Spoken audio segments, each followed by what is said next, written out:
নমস্কার বন্ধুরা, স্নেহা গার্ডেনে সবাইকে স্বাগত। বন্ধুরা, আজ আমি ছাদ বাগানে কিছু ডাঁটা চাষ করেছি এবং খুব সহজ পদ্ধতিতেই, বলতে গেলে খরচ ছাড়াই একদম, কিচেন ওয়েস্ট, কাগজ এবং অন্যান্য আবর্জনার উপরে একটু মাটি দিয়ে ডাঁটার বীজ ছড়িয়ে দিয়েছিলাম। তো সেটাই আজ এত বড় হয়েছে। তো কীভাবে চাষ করেছি সেটা একটু দেখাই। তো আমি সারা বছরই ডাঁটা চাষ করি, শীতকালে, গ্রীষ্মকালে, বর্ষাকালে, সব সময় এটা সারা বছরই করা যায়। তো ব্যাগের মধ্যেও কিছু করেছিলাম, সেটা পাতাটা শুকিয়ে গিয়েছিলো রোদের মধ্যে, কিন্তু ডাঁটাটা খুব ভালো ছিল। এবং ঝুড়ির মধ্যেও কিছু করেছি এবং আরও কয়েকটা রোপণ করা হয়েছে ঝুড়ির মধ্যে, সেটা শাক হচ্ছে। তো এই হচ্ছে কিচেন ওয়েস্ট, রান্নাঘর থেকে বেরিয়ে আসা কাঁচা সবজির খোসা। তো এখানে একটা বেড তৈরি করা হয়েছে, সেটা বাঁশ দিয়ে, ইট দিয়ে, যাতে ছাদের সংস্পর্শে না থাকে। তারপর বস্তা বসিয়ে দিয়েছি ফোল্ড করে, তার মধ্যে কিচেন ওয়েস্ট বিভিন্ন আবর্জনা দেওয়া হয়েছে, তারপর মাটি দেওয়া হয়েছে। তো 3 ভাগে করা হয়েছে, পরপর 3টে বস্তা বসিয়ে দিয়েছি। তো একটা এখানে দেখাচ্ছি, বাকি দুটো এরকম পদ্ধতিতেই করেছি। তারপর ডাঁটার বীজ ছড়িয়ে দিয়েছি, বীজ ছড়িয়ে দিয়ে উপরে জল দিয়ে ভিজিয়ে দিয়ে তারপর ঢেকে রেখেছি, কারণ প্রচণ্ড রোদের তাপ। 3 ভাগে করা হয়েছে, বস্তাতে ঢাকা আছে। তো রোদ্রের তাপের জন্য ঢেকে রেখেছি, কারণ উপরিভাগটা শুকিয়ে গেলে বীজ অঙ্কুরিত হবে না। তা কয়েকদিন পর ডাঁটার শাকগুলো এরকম হয়েছে, একদম অনেক ঘন হয়ে উঠেছিল। আমি কিছু তুলে নিয়েছি শাকের জন্য, বাকিটা রয়ে গেছে। তো এর মধ্যে আমি খাবার প্রয়োগ করছি, লিকুইড খাবার। আর নিচের দিকে যথেষ্ট পরিমাণে খাবার দেওয়া আছে, অনেক সবজির খোসা দেওয়া হয়েছে, তার থেকেই সমস্ত উপাদান পাচ্ছে, পুষ্টি উপাদান। তাই গাছগুলো এত সুন্দর বাড়ছে। তো তারও কয়েকদিন পর এত বড় হয়েছে, অনেকটাই বড় হয়ে গেছে। তো আজকে কিছু খাবার প্রয়োগ করব, এতদিন আর খাবার প্রয়োগ করিনি। তো এটা হচ্ছে আয়রনযুক্ত খাবার, যেন ডাঁটাটার স্বাদটা বৃদ্ধি পায় এবং কালারটা ঠিক থাকে, তার জন্য আয়রনযুক্ত খাবার প্রয়োগ করছি। এবং সেটা আমারই বানানো খাবার, বিভিন্ন উপাদান দিয়ে আয়রনযুক্ত খাবার আমি তৈরি করি। তো তারও কয়েকদিন পর ডাঁটাগুলো এত বড় হয়েছে। এখন দিয়ে দিচ্ছে মাছ ধোয়া জল, কারণ মাছ ধোয়া জলের মধ্যে থাকে প্রচুর পরিমাণে সোডিয়াম, পটাশিয়াম, আয়রন। আর রয়েছে কিছু চাল ধোয়া, ডাল ধোয়া জলের মিশ্রণ এটার মধ্যে রয়েছে। তাই সেই জলগুলো ফেলে না দিয়ে আমি প্রত্যেকটা গাছের মধ্যে ব্যবহার করি, ডাঁটা গাছই হোক বা অন্যান্য সবজি গাছই হোক, সব গাছের মধ্যেই দিই। তার ফলে গাছগুলো আরও বাড়ছে। এখানেও কিছু শাক হয়েছে। তো দুদিন পর, তো যেহেতু কালকে রাত্রে বৃষ্টি হয়েছে, বৃষ্টির জল পেয়ে ডাঁটাগুলো একটু বেশ বৃদ্ধি পেয়েছে, অর্থাৎ লম্বা হয়েছে অনেকটাই। আর বৃষ্টির জলের মধ্যে থেকে প্রচুর পরিমাণে নাইট্রোজেন, তাই নাইট্রোজেনটা পেয়ে ডাঁটাগুলো একদম চকচক করছে। তো এখান থেকে আজকে কিছু ডাঁটা আমি কালেকশন করে নেব। এখান থেকে নেওয়ার পর একটু হালকা হয়ে যাবে, তারপর আবার খাবার প্রয়োগ করব। বাকি যে ডাঁটাগুলো থাকবে সেগুলো আবার ভালো গ্রোথ নেবে, অর্থাৎ একটু মোটা হবে এবং একটু লম্বাও হবে। কারণ এখন বৃষ্টি সবসময়ই হবে, কারণ মে মাস, তারপর জুন মাসে বর্ষা আসবে, জুনের মাঝামাঝিতে মৌসুমি বায়ুর প্রভাবে প্রচুর বৃষ্টিপাত হবে 3 মাস।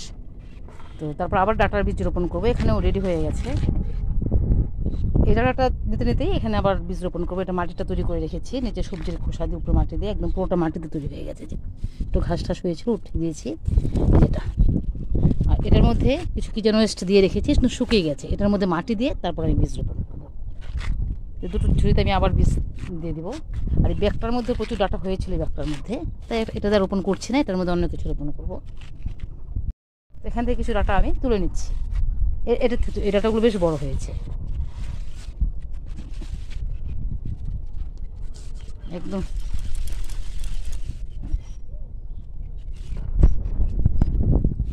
কিচেন ওয়েস্ট, তারপর কাগজ, এগুলোর উপরে ডাঁটাগুলো করা।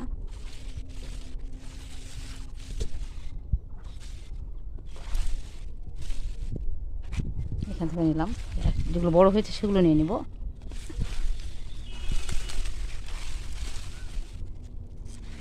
এতটুকু নিলাম, এখান থেকেও নিয়ে নেব একটু। এখানে 3টা ভাগে করা আছে, প্রত্যেকটা থেকে 2-4টে করে তুলে নিচ্ছি।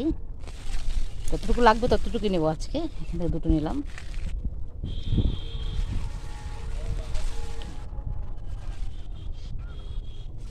তারপরে এখানে একটু ঘন হয়ে আছে, তাহলে পাতলা করে দিই।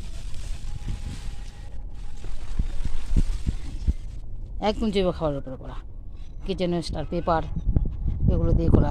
সবজির আগাছা দিয়ে বসিয়েছিলাম গাছগুলো। এতটুকু রাখা দিলাম।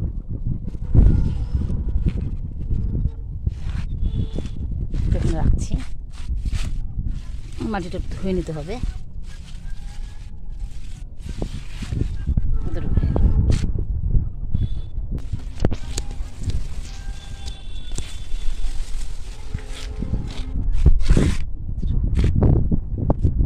একদম বিনা খরচায় সারা বছরই এরকম বস্তার মধ্যে ডাঁটা চাষ করা যায়। একদম পাতলা হয়ে গেছে অনেকটাই।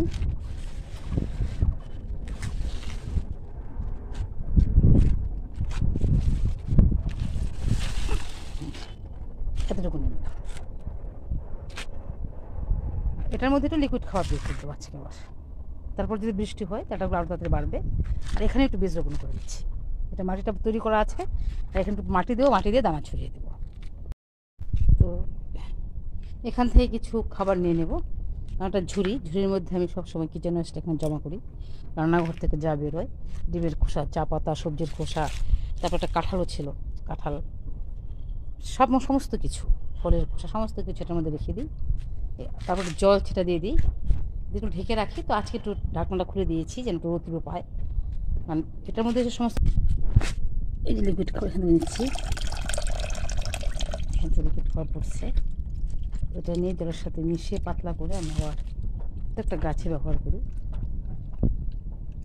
আবার যখন সবজির খোসা সব আবার ঢেলে দেবো। এতটুকু হয়েছে, এতটুকু নিয়েছি হাফ কৌটো, এর মধ্যে কৌটোটা ভর্তি করে জল দিয়ে গাছের গোড়ায় দিয়ে দেবো। এখান থেকে কল থেকে জল নিয়ে নিচ্ছি, পুরো কৌটোটা ফেলে দেবো একদম।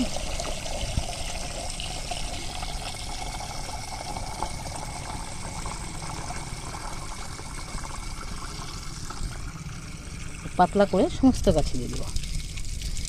এই যে গাছটা এরকম তো দিয়েছি সব গাছে।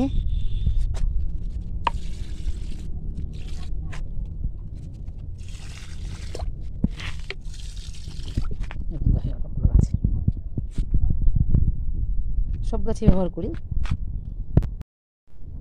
এই খাবারটা আমরা যেমন যে লঙ্কা গাছ একটু রয়ে গেছে দিয়েছি, যে লঙ্কা গাছে ফুল আসছে এখানে দিচ্ছি।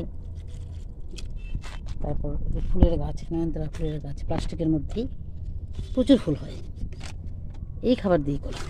এখানে টবের মধ্যে আছে, এটাতেও দিয়ে দিব। তারপর ঢেঁড়স গাছ, এখানে একটা পুঁই গাছ, সব গাছই দিই।